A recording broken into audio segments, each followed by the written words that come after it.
சென்னை புழல் ஏரியில் இருந்து திறக்கப்பட்டு வந்த உபரி நீர் 500 கன அடியில் இருந்து 1000 கன அடியாக அதிகரிக்கப்பட்டுள்ள நிலையில் கரையோரம் வசிக்கும் மக்களுக்கு 2ஆம் கட்ட வெள்ள அபாய எச்சரிக்கை விடுக்கப்பட்டுள்ளது.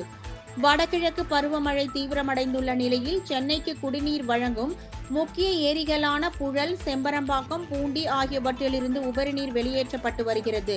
16, 17, 18 ஆகிய 3 நாட்களுக்கு கனமழை எச்சரிக்கை விடுக்கப்பட்டுள்ளதால் ஏரிக்கு வரும் நீர்வரத்து அதிகரிக்கும் என்பதால் புழல் ஏரியில் இருந்து வெளியேற்றப்படும் உபரி நீர் 500 கன அடியில் இருந்து 1000 கன அடியாக அதிகரிக்கப்பட்டுள்ளது. இதனால் கால்வாய் ஓரங்களில் வசிக்கும் மக்கள் பாதுகாப்பாக இருக்குமாறு அறிவுறுத்தியுள்ள மாவட்ட ஆட்சியர் 2ஆம் கட்ட வெள்ள அபாய எச்சரிக்கை விடுத்துள்ளார். நீர் வரத்திற்கேற்ப ஏரியில் இருந்து வெளியேற்றப்படும் உபரி நீர் அளவு பராமரிக்கப்படும் என நீர்வளத்துறை அதிகாரிகள் தெரிவித்துள்ளனர்.